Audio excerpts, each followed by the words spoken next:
Let's talk 75 hard. So if you are new to my channel, my name is Christina. I'm a naturopath, herbalist, life coach, as well as carnivore. And this is where I talk about carnivore and health related stuff, along with my own journey. So I have currently lost around 100 pounds. So that's around 45 kilos. For those Australians, for the US, it's about 100 pounds. So I've lost that so far, and I'm now carnivore for 20 months. I'll be coming up to my second year birthday of carnivore, in July. So I'm getting there. But I realized that I've reached a point where I want another challenge, because my goal isn't just to lose weight. My goal isn't just to be, a certain dress size. My goal actually is to be healthy and to be well and to be strong and to be robust and to have muscle.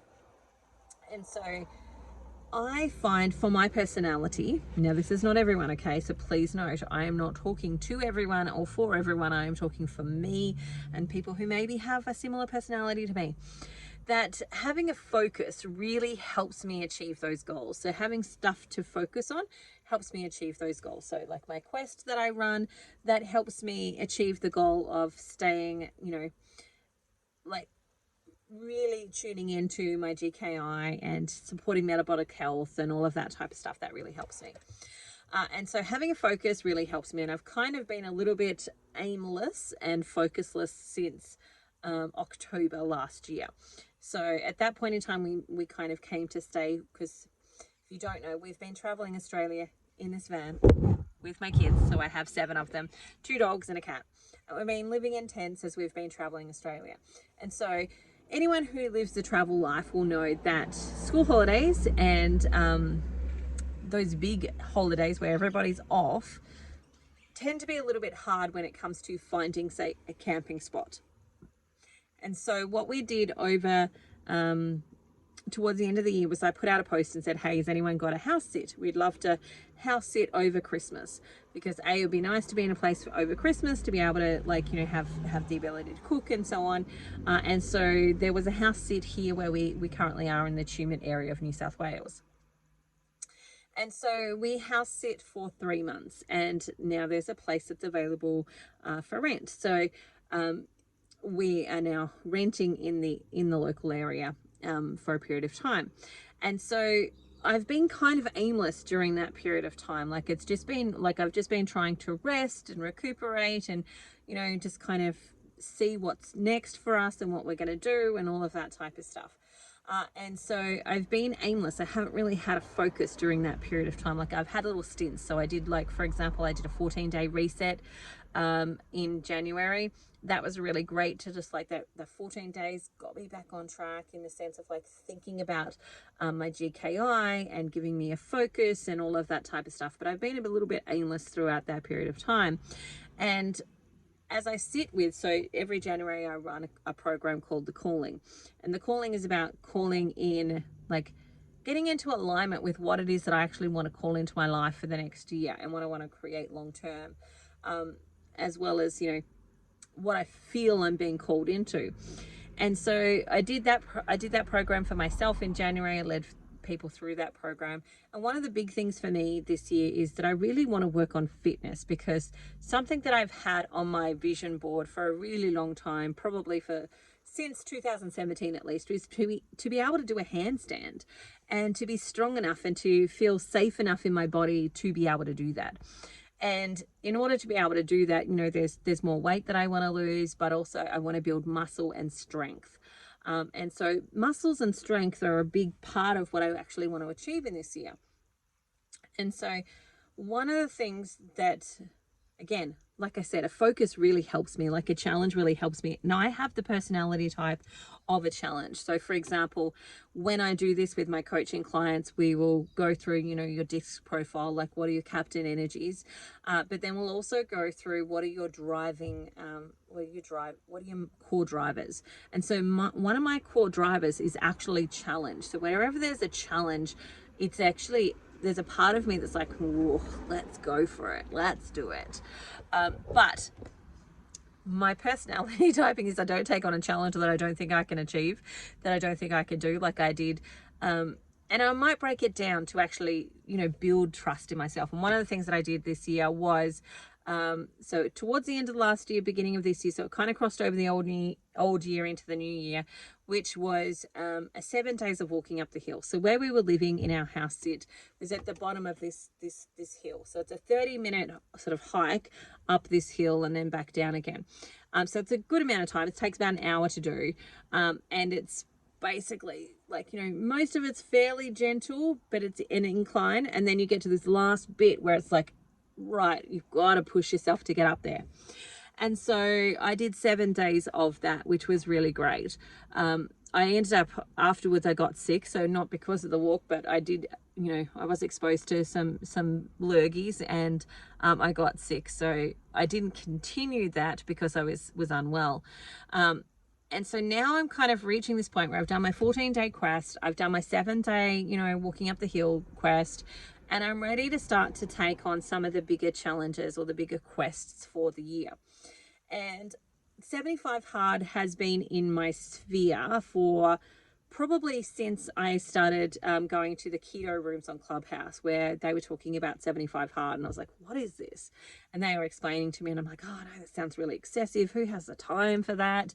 Like, all, you know, I basically now reflect back, okay, those were my objections and my excuses. And yes, I do have some objections to some of the things from a medical standpoint, in the sense, like, one of the things in 75 Hard is to drink in Australia, like, it's 1 gallon in the US. In Australia, that's about 4 liters of water. And so, and look, even this I've been going back and forth on, because, you know, the math, if you're in the US, you'll need to convert this a little bit, but the math in Australia for water intake is approximately 35 mils of water per kilo of weight. So if you weigh 100 kilos, then that's 350 liters, 350,000 mils of water, which is 3.5 liters. So that's the quick math on it. And so I've been thinking about that, going, okay, if I was to run this as an actual program, what I would want is to maybe change that water, because you can do damage to yourself by drinking too much water. But then the other day I realized that math is probably based on someone who's got a reasonably sedentary life, you know, everyday stuff. But when you exercise, you actually need even more water. And so I was thinking about it from that perspective, going, I would still like to have a little bit of wiggle room for those people who are actually lighter. So, well, I did that quick math on 100 kilos, which is about 200-pound person. Again, it's dirty math, it's not correct, it's not precise. If you are a 60 kilo woman, 4 liters of water is actually very excessive. Even if you are exercising, it's going to be a bit more of a stretch for you, because your body is smaller. It's much more little, and so on. So I'm debating a question that I'm not in, because I'm not 60 kilos. I would still fit in, like, even for my medical amount of water that I would need, I'm still fit in the 4 liters. Like, I still fit in that category. And so I'm just going to go for it. I'm just going to go for it. So if you are new to 75 Hard, there are 5 basic rules. And the 5 basic rules are: drink a gallon of water, which is 4 liters of water in Australian. 2 workouts a day. So those workouts, one of them needs to be outside. There's no rules on the workout, in the sense that it doesn't have to be like a certain intensity. It doesn't have to be a certain thing. So what I'm personally going to do for me is I'm actually looking at that workout and going, well, what are my actual goals? What do I actually personally, Christina Matthewson, want to actually achieve within my own physical body? And one of my goals is I'd love to get back on point. I'd love to do ballet again and be on point, whether I do it long term or not, or just like, yay, I've done it type of thing. I would love to just do that, or I'd love to be able to do that and be in a position that I can do that. And so in order to do that, I've got to lose weight, but I've also got to gain muscle, and I've got to have flexibility. So when I'm looking at those goals that I personally have, dance has always been a big part of my life as a youth. And so I want to bring that back into my life. And so flexibility is one of those things. I want to be able to do the splits again, which I used to be able to do as a kid, or as a teen. I want to be able to, be able to get back on point. Like, there's a couple of goals that I personally have for my own physical body. And so when I'm looking at the 2 workouts a day, what I'm thinking about is, well, how do I use those to actually achieve the goals that I actually have for my body? And so when I'm thinking about it, one of which is I'm definitely going to probably, my first workout of the day will be the walk up the hill, which means that I can get it done. I can get up at I can get up and out the door by 7. That means, like, that's a good time. Like, I can go before 7, or 7 is kind of like the latest to go when, it warms up and flies come and it becomes annoying. And vehicles start to move around in the area as well. And so I can do that one nice and easily. I can just get up, put shoes on, and go out and actually do that activity. And then the second one I'm thinking about doing later in the day will include a mix of, and I'm looking at what do I have available to me currently, financial resources as well as physical resources. What do I currently have available to me to help me meet the goals that I actually have, which is I want to build muscle and I want to build flexibility. So when I'm looking at those 2 things and those 2 goals that I actually have, what I'm thinking about is that last one will be a combination of swimming, which I really love, and we have the river which is near us, and there's the current. Like, the current is as such that if you get in it in the right spot, you can actually just swim and you don't go anywhere. In the sense, it's kind of like a lap pool, in the sense of, like, the tide is just pushing you one direction, you're swimming against the current, and if you're in that right spot, you can actually just do laps there without actually moving anywhere. So I'm looking at that as one of the activities. I'm looking at setting up a little bit of a circuit at my home. Like, there's a couple of spots that are a little bit flat. And so what I'm thinking about doing is, actually, because some of my kids are going to join me too. I don't know how well they'll go, but they're going to join me, which is great, because, I love that I'm doing this for me and my kids are actually starting to get on board and do some of these things that are actually going to be beneficial for them. But setting up a circuit. And so, like one of the hula hoops, it will be hula hooping, and then you move, putting on a timer, and then you just move to the next activity. So I'm looking at what things can I buy, maybe from like Kmart, or that I already have. Like, I've got some hand weights, so one of the things will be doing some weights, another one might be skipping rope, and another one might be doing something else. And so just a little circuit that I can do on different days. Because I also want to be adventurous. Like, if I look at the life that I want to create, I want it to be an adventurous life as well, where I'm doing new things that are kind of challenging. There's that word, challenge. So as I'm thinking about putting it together, I'm thinking about those goals that I have in mind. So the two rules: the water, the 2 exercise workouts a day. Again, you could be doing something like yoga, for example. I know some people have been doing yoga because they're thinking about, what are my actual goals, like, and you want to match that up with your goals, but also what you're physically able to do right now, knowing that for me, 75 hard probably isn't a challenge that I'm only ever going to do once. I'll probably start here, and then I'll probably upgrade in the sense of making things a little bit more strenuous and refining my goals a little bit more and doing those things. Anyway, so you've got your 2 exercise workouts that need to be 45 minutes each, and 1 needs to be outside. Then the next one is to read 10 pages of a self-help book, which, again, that was the other thing. When I've been dancing with the idea of doing 75 hard, it's been one of the things that I go, oh gosh, reading, because I do a lot of reading in my life, like in the sense of when I'm researching and I'm putting together a talk, or I'm putting together a paper, or I'm just making sure that what's the latest research around a particular thing. I'm doing a lot of reading. And so I often will find that audiobooks tend to be easier for me to kind of listen to, because I can drive, and I'm doing a lot of driving in the country. But you can't listen to audiobooks, you've actually got to read. And so this 2 and 4th has been going, oh my God, I've got to read. And also recognizing that the reason that it's there is because what we surround ourselves with when it comes to the voices that we are hearing and listening to is important to the chatter that we have in our brain.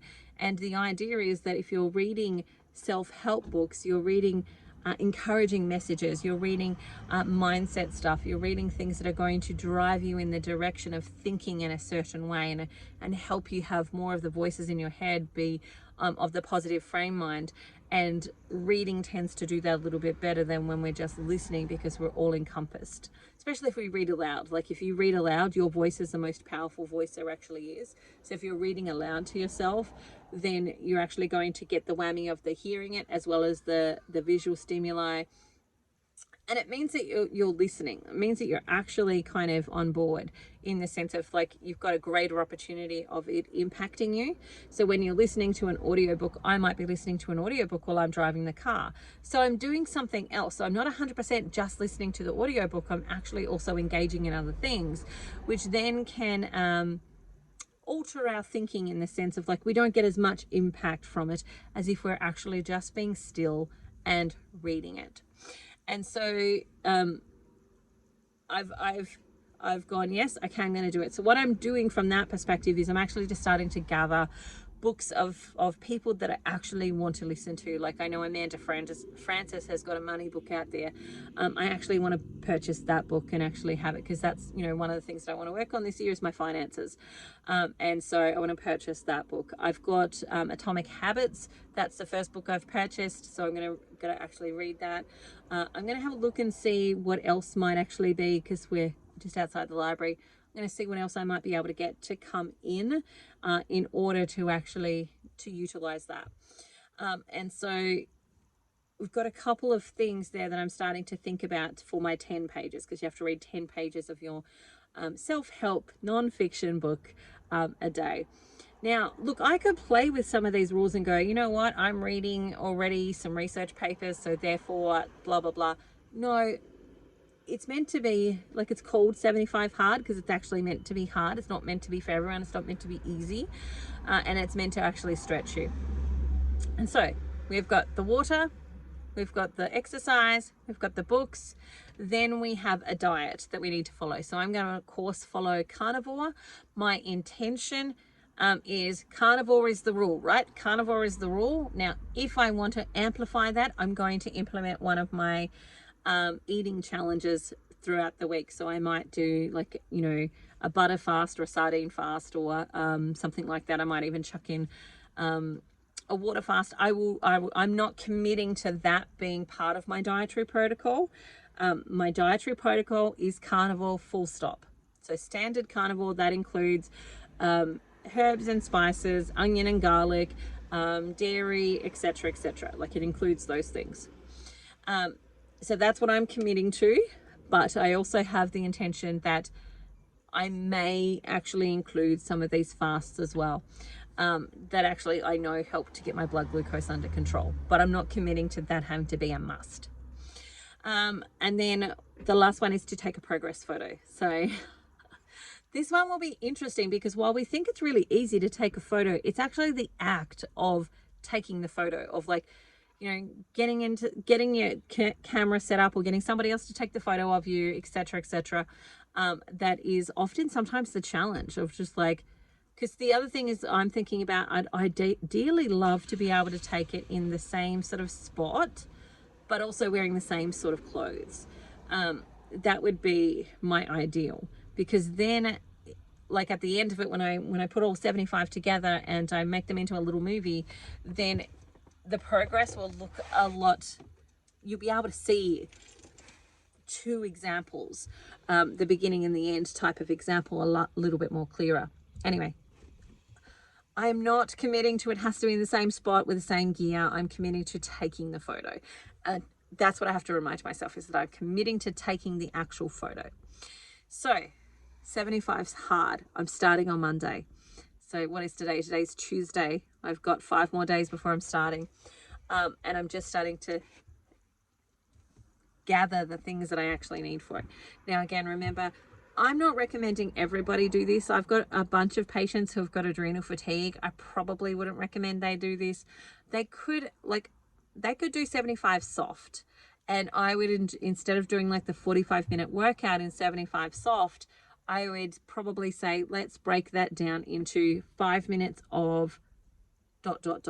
and then 5 minutes of deep breathing, and then 5 minutes of maybe some meditation, or 5 minutes of, so that you're using it to bring in particular things that are going to help you.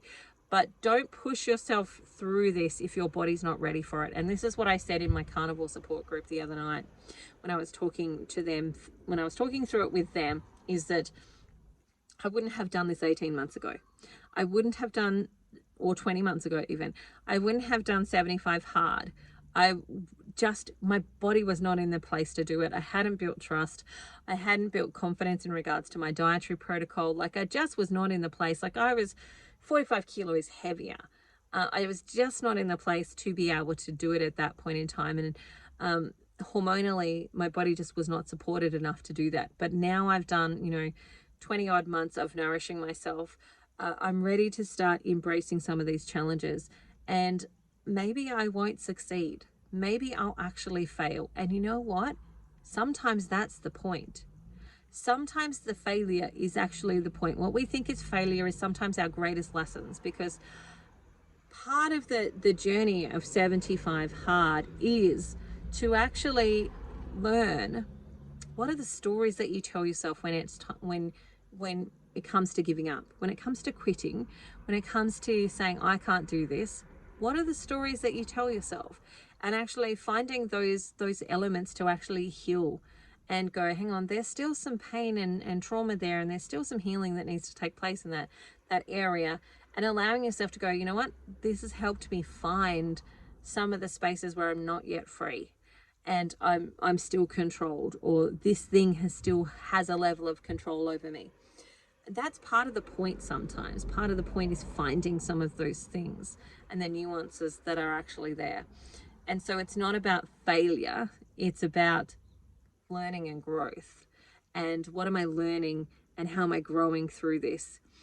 And that's the journey for me in this. The journey for me is, okay, this is actually probably a lot outside of my comfort zone, in the sense of what I have done so far in my life. And I'm ready for a new challenge, and I'm ready for the next thing that's going to help me meet my goals and get to the place that I want to get. And this could be a vehicle that helps me. And if I fail, that's okay, because if you fail, your 75 days just starts again. So we will actually see how that goes. But I also know that when I put things like this out in public, the integrity within me, or the ego within me, let's be honest with that, doesn't want to fail. So the likelihood of me actually achieving it is actually pretty high, because I won't want to come back and say I failed. If I do, I will, I promise. But it's part of the reason that I talked about carnivore publicly as well. Like, I started talking about carnivore publicly was because I know it creates a level of accountability for me that actually helps me achieve these things. And it is something that I want to achieve. It's not that I'm like, oh, this is a new trend, I should get on this trend. It's not anything about a trend at all for me. It's actually, I'm ready for the next phase. I've done the process of, teaching my body that meat is really great for me, and like learning those things and so on. I'm ready for the next phase of actually building the strength and building the muscle that I actually want, rebuilding trust within my body. Like, I think about it as little kids, we just throw ourselves into cartwheels and handstands, and we just trust that we've got ourselves, and if we don't, we're okay with it, right? But as we get older, we forget that we lose trust in our bodies because we're not doing those things on a regular basis. We're not risk taking, or we're not supporting ourselves accurately or effectively within that risk taking. And so this is a part of the journey of rebuilding trust within my own physical body. And so that's a big one for me. It's a big one for me.